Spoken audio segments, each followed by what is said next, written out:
Friends, welcome to mini சமையல்.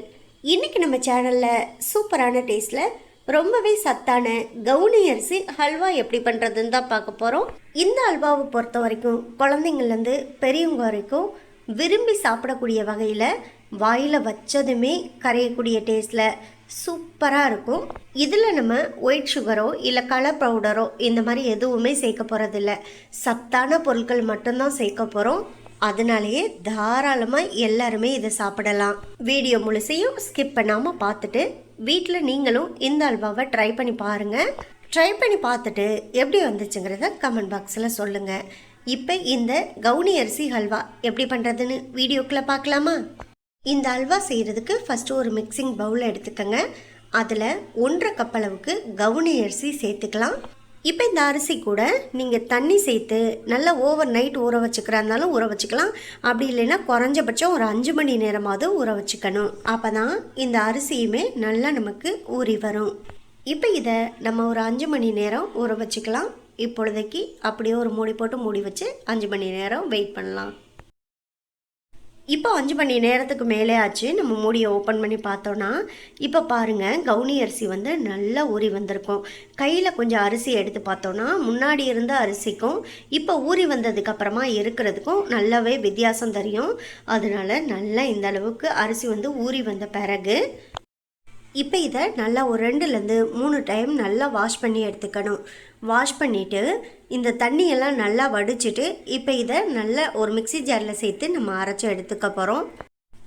இப்போ பார்த்தீங்கன்னா நான் வந்து மிக்சி ஜாரில் கொடுத்த அந்த ஜூஸர் தான் எடுத்து அதில் தான் அரிசியை சேர்த்து அரைச்சிக்க போகிறேன்.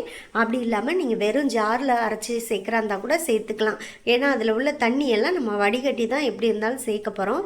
அதனால ஜாரில் அரைச்சிட்டு கூட நீங்கள் தண்ணியை வடிகட்டி தனியாக எடுத்துக்கலாம். ஜூஸரில் நம்ம அரைச்சோன்னா அதுவே தண்ணி வந்து தனியாக ஃபில்டர் ஆகி வந்துடும். அது கொஞ்சம் ஈஸியாக இருக்கும். அதுக்காக தான் நான் ஜூஸரில் சேர்த்துக்கிறேன். இப்போ ஃபஸ்ட்டு 1.5 கப் அளவுக்கு நான் கவுனி அரிசி அளந்து சேர்த்துருந்தேன்.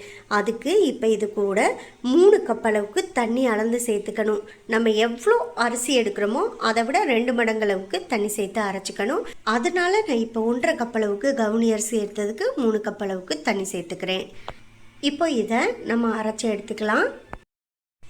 அரைச்சி எடுத்த கவுனி அரிசியை ஒரு வடிகட்டி வச்சு நல்லா வடிகட்டி அந்த தண்ணியை மட்டும் நம்ம மிக்சிங் பவுலில் சேர்த்துக்கலாம். பாருங்கள், இந்த அளவுக்கு நல்லா வடிகட்டி இப்பொழுதைக்கு இந்த தண்ணியை மட்டும் தனியாக எடுத்து வச்சுக்கணும்.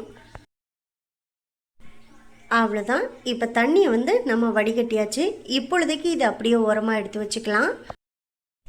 அடுத்ததாக இப்போ ஒரு தேங்காய் ஃபுல்லாக எடுத்து நல்லா இந்த மாதிரி பல்லாக கட் பண்ணிவிட்டு மிக்சி ஜாரில் சேர்த்து இதையும் நல்லா கெட்டியான தேங்காய் பாலாக அரைச்சி எடுத்துக்கப்புறம் அதுக்கு 1 கப் அளவுக்கு மட்டும் தண்ணி சேர்த்தா போதும். ரொம்ப அதிகமாக தண்ணி சேர்த்தோம்னா நமக்கு தேங்காய் பால் வந்து கெட்டியாக இருக்காது. அதனால் 1 கப் அளவுக்கு சரியாக தண்ணி சேர்த்துட்டு நம்ம இப்போ இதை அரைச்சி எடுத்துக்கலாம். அப்போ நமக்கு நல்ல கெட்டியான தேங்காய் பால் கிடைக்கும். இப்போ இதை அரைச்சி எடுத்துக்கலாம். இப்போ நம்ம அரைச்சி எடுத்த தேங்காய் பாலையுமே தனியாக ஒரு கிண்ணத்தில் ஊற்றி இப்பொழுதைக்கு தனியாக எடுத்து வச்சுக்கலாம். பாருங்கள், 1 கப் அளவுக்கு தண்ணி மட்டும்தான் சேர்த்தோம். அதனால் தேங்காய் பால் நல்லா கெட்டியாக இருக்கும். அவ்வளோதான். இப்பொழுதைக்கு இந்த தேங்காய் பால் அப்படியே ஓரமாக இருக்கட்டும். இப்போ நம்ம வெள்ளை பாகு ரெடி பண்ணிக்கணும். அதுக்காக ஸ்டவ்வில் ஒரு பாத்திரத்தை எடுத்து வச்சு அதில் 2 கப் அளவுக்கு வெல்லம் சேர்த்துக்கலாம். நான் இன்றைக்கி சுத்தமான வெல்லம் தான் 2 கப் அளவுக்கு சேர்த்துருக்கேன். இப்போ இது கூட ஒரு 1/2 கப் அளவுக்கு தண்ணி சேர்த்துட்டா போதும். 2 கப் அளவுக்கு வெல்லம் எடுத்ததுக்கு 1/2 கப் அளவுக்கு தண்ணி சேர்த்தாலே போதும். வெல்லம் கரைய பார்த்திங்கன்னா நமக்கு சரியாக ஒரு 1.5 கப் அளவுக்கு வெள்ளைப்பாகு கிடைக்கும். இப்போ இந்த வெல்லம் நல்லா முழுசாக கரைஞ்சி வரட்டும். அது வரைக்கும் ஸ்டவ்வை மீடியம் ஃப்ளேமில் வச்சுட்டு நல்லா இந்த மாதிரி கலந்து விட்டுட்டே இருங்க. இப்போ இந்த வெல்லத்துக்கு பதிலாக நீங்கள் நாட்டு சக்கரை சேர்த்து செய்கிறந்தாலும் செய்யலாம். ஆனால் நாட்டு சர்க்கரையை வந்து பாகு காய்ச்சி தான் செய்யணுங்கிறதுல நேரடியாகவே அல்வாவில் நீங்கள் வந்து நாட்டு சர்க்கரையை சேர்த்தே கலந்து விட்டுக்கலாம். இந்த வெள்ளைப்பாகு சேர்க்குறோம் பார்த்தீங்களா, அந்த நேரத்தில் நேரடியாக நாட்டு சர்க்கரையை சேர்த்தே நல்லா இந்த அல்வாவில் கலந்து விட்டுக்கலாம். அதுவும் ரொம்ப நல்ல ஒரு டேஸ்ட்டாக இருக்கும். இப்போ பார்த்தீங்கன்னா நமக்கு நல்லா வந்து வெல்லம் முழுசாக கரைஞ்சி வந்துருச்சு. பாருங்கள், இந்த அளவுக்கு நல்லா முழுமையாக கரைஞ்சி வந்தோடனே நம்ம ஸ்டவ் ஆஃப் பண்ணிக்கலாம். அவ்வளோதான். இப்போ வெள்ளை பாகு நம்ம ரெடி பண்ணிட்டோம். இப்பொழுதைக்கு இதையும் அப்படியே ஓரமாக எடுத்து வச்சுட்டு இப்போ நம்ம அல்வா செய்ய ஆரம்பிச்சிடலாம். ஃபஸ்ட்டு ஸ்டவ்வில் ஒரு பாத்திரம் எடுத்து வச்சுக்கோங்க. அதில் நம்ம ஃபஸ்ட்டே அரைச்சி எடுத்து வச்சுருந்தா அந்த கவுனி அரிசி மாவை இப்போ சேர்த்துக்கலாம். அடியில் பார்த்திங்கன்னா அந்த மாவு வந்து உறைஞ்சி நிற்கும். அதனால் நல்லா இந்த மாதிரி கலக்கி விட்டு சேர்த்துக்கோங்க. அப்படி இல்லைன்னா ஒரு ஸ்பூனால் கூட நல்லா இந்த மாதிரி கலந்து விட்டுட்டு சேர்த்துக்கலாம். இப்போ ஸ்டவ்வை மீடியம் ஃப்ளேமில் வச்சுட்டு நல்லா விடாமல் இந்த மாதிரி கரண்டி வச்சு கலந்து விட்டுட்டே இருங்க. இப்போ பார்த்திங்கன்னா இது ரொம்ப தண்ணியாக இருக்குது. இது இன்னும் கொஞ்சம் கெட்டியாக மாறி வரும். அது வரைக்கும் கலந்து விட்டுக்கலாம். அடுத்த கொஞ்ச நேரத்தில் பார்த்தீங்கன்னா இந்த கவுனி அரிசி மாவு வந்து நம்ம சேர்த்தது ரொம்ப தண்ணியாக இருந்தது, ஓரளவுக்கு கெட்டியாகி மாறி வந்திருக்கும்.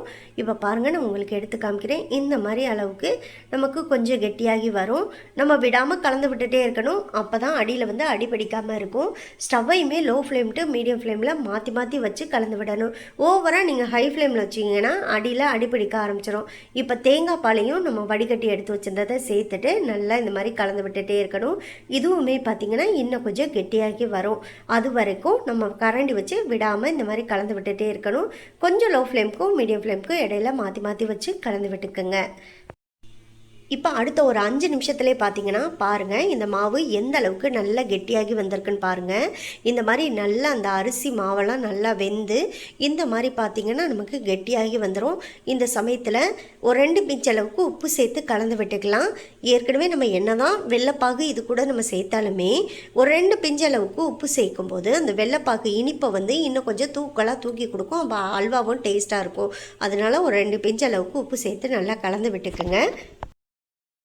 அடுத்ததான் இது கூட நம்ம இப்போ காய்ச்சி எடுத்து வச்சுருந்த வெள்ளைப்பாகை வடிகட்டிட்டு சேர்த்துக்கணும். ஏன்னா வெள்ளத்தில் வந்து சின்ன சின்ன தூசி மண் கல் இதெல்லாம் இருக்கும். அதுக்காக இப்போ வெள்ளைப்பாகையும் நல்லா வடிகட்டிட்டு சேர்த்துட்டு நல்லா இந்த மாதிரி விடாமல் கலந்து விட்டுக்குங்க. வெள்ளைப்பாகுக்கு பதிலாக நான் ஏற்கனவே சொன்னேன், நாட்டு சக்கரை சேர்க்குறா இருந்தாலும் இந்த சமயத்தில் நீங்கள் நேரடியாக நாட்டு சக்கரையை பாகு காய்ச்சாமல் கூட சேர்த்து கலந்து விட்டுக்கலாம். இப்போ வெள்ளைப்பாகு வந்து நல்லா முழுசாக எல்லாத்தோடையும் சேர்த்து இந்த மாதிரி கலந்து விட்டுக்கணும். இப்போ வெல்லம் நல்லா முழுமையாக கரைஞ்சி வந்ததுக்கப்புறமா ஒரு 2 ஸ்பூன் அளவுக்கு இப்போ நெய் சேர்த்து கலந்து விட்டுக்கலாம். அல்வானாலே நம்ம நெய் சேர்க்கும் போது தான் சாப்பிட்றதுக்கு நல்ல ருசியாகவும் மணமாகவும் இருக்கும். இப்போ நல்லா நெய்யெல்லாம் சேர்த்து இந்த மாதிரி கலந்து விட்டுக்கலாம். அதே போல் லோ ஃப்ளேம்லேயும் மீடியம் ஃப்ளேம்லேயும் மாற்றி மாற்றி வச்சு கலந்து விட்டுக்கணும். ரொம்ப ஹை ஃப்ளேமில் வச்சிங்கன்னா அடிப்பிடிக்க ஆரம்பிச்சிடும். அல்வா வந்து அப்புறம் டேஸ்ட் இருக்காது. அதனால இந்த மாதிரி இடையில கரண்டி வச்சு கலந்து விட்டுட்டே இருங்க. இப்போ நம்ம சேர்த்துருக்க நெய்யோடு சேர்த்து ஒரு முறை கலந்து விட்டுக்கலாம். திரும்பவும் பார்த்தீங்கன்னா ஒரு 2 ஸ்பூன் அளவுக்கு நெய் சேர்த்து கலந்து விட்டுக்கலாம். இந்த மாதிரி தான் நம்ம இடையில ஒரு 2 ஸ்பூன் அளவுக்கு நெய் சேர்த்து கலந்து விடுறது மாதிரி இருக்கும். உங்களுக்கு அதிகமான நெய் சேர்க்குற மாதிரி உங்களுக்கு தோணுனா நீங்கள் வந்து இதில் பாதி நெய்யும் பாதி எண்ணெயும் கூட சேர்த்துக்கலாம். அதாவது எந்த ஒரு வாசனையுமே இல்லாத ரிஃபைண்ட் ஆயில், அதாவது சன்ஃப்ளவர் ஆயில் சேர்த்து கலந்து விட்டுக்கலாம்.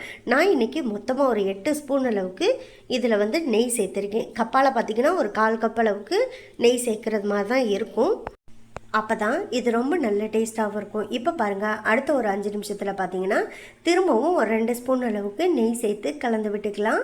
இப்போ முன்னாடி இருந்ததுக்கு பார்த்தீங்கன்னா அல்வா வந்து ஓரளவுக்கு கெட்டியாகவும் கலர் மாதிரியும் வந்திருக்கிறது உங்களுக்கு நல்லாவே தெரியும். முன்னாடி இருந்ததை விட இப்போ பார்த்தீங்கன்னா நல்ல ஒரு ப்ரௌன் கலரில் அல்வா வந்து மாறி வர ஆரம்பிச்சிருச்சு. இந்த சமயத்தில் ஒரு 2 ஸ்பூன் அளவுக்கு நெய் சேர்த்து திரும்பவும் நல்லா கலந்து விட்டுக்கலாம். இந்த அல்வா வந்து பாத்திரத்திலே ஒட்டாத அளவுக்கு நல்லா சொல்லண்டு வரணும். அது வரைக்கும் நம்ம இந்த மாதிரி விடாமல் கலந்து விட்டுட்டே இருக்கணும். இப்போ இந்த சமயத்தில் ஒரு 1/2 ஸ்பூன் அளவுக்கு மட்டும் ஏலக்காய் பவுடர் வாசனைக்காக சேர்த்து கலந்து விட்டுக்குங்க. நான் இப்போ ஏலக்காய் பவுடர் சேர்த்தது வீடியோவில் வந்து கேப்சர் ஆகலை. ஆனால் நீங்கள் ஏலக்காய் பவுடர் ஒரு 1/2 ஸ்பூன் அளவுக்கு சேர்த்து நல்லா இந்த மாதிரி கலந்து விட்டுக்குங்க. அப்போ தான் இந்த அல்வா வந்து சாப்பிட்றதுக்கு நல்ல மணமாக வாசனையாக இருக்கும். கடைசியாக இப்போ இதில் நம்ம கட் பண்ணி வச்சுருந்த முந்திரி பருப்பையும் சேர்த்துக்கலாம். முந்திரி பருப்பை வந்து நெய்யில் வறுத்துட்டும் சேர்க்கலாம், வறுக்காமையும் சேர்க்கலாம். நான் இன்றைக்கி நெய்யிலெல்லாம் வறுக்கலை. நான் வந்து முந்திரி பருப்பை வந்து அப்படியே சும்மா கட் பண்ணிட்டு தான் சேர்த்துருக்கேன். இந்த மாதிரி சின்ன சின்னதாக கட் பண்ணிவிட்டு சேர்த்து நல்லா இந்த மாதிரி கலந்து விட்டுக்கோங்க. அப்போ தான் அந்த கடையில் கிடைக்கக்கூடிய அல்வாவோட டேஸ்ட்டு அப்படியே இருக்கும். இப்போ பார்த்தீங்கன்னா பாத்திரத்திலே ஒட்டாத அளவுக்கு அல்வா பாருங்கள் எந்த அளவுக்கு வந்திருக்கு. அதே சமயத்தில் நம்ம சேர்த்த நெய் எல்லாமே மேலே அப்படியே பிரிஞ்சு அழகாக வந்துருச்சு பாருங்கள். இதுதான் கரெக்டான ஸ்டேஜ். இதோட ஸ்டவ் ஆஃப் பண்ணிக்கலாம். அவ்வளோதான். இதே போல் நீங்களும் ட்ரை பண்ணி பாருங்கள். ட்ரை பண்ணி பார்த்துட்டு எப்படி வந்துச்சுங்கிறத கமெண்ட் பாக்ஸில் சொல்லுங்கள். இந்த கவுனி அரிசி அல்வாவை பொறுத்த வரைக்கும் செம்ம எம்மியாக டேஸ்டியாக சூப்பராக இருக்கும். இந்த வீடியோ உங்களுக்கு பிடிச்சிருந்தா இந்த வீடியோவை லைக் பண்ணி நம்ம சேனலை மறந்துடாமல் சப்ஸ்கிரைப் பண்ணிக்கோங்க. சப்ஸ்கிரைப் பண்ணும்போது பக்கத்தில் உள்ள பெல் ஐக்கானை கிளிக் பண்ணி வச்சுட்டிங்கன்னா நான் போடக்கூடிய குக்கிங் வீடியோ எல்லாமே உடனுக்குடனே உங்களுக்கு வந்து சேரும். உங்கள் ஃப்ரெண்ட்ஸ் அண்ட் ரிலேட்டிவ்ஸ் எல்லாருக்கும் ஷேர் பண்ணுங்கள். இதே போல் அடுத்தடுத்து நல்ல நல்ல வீடியோவில் சந்திப்போம். ஓகே, பாய்.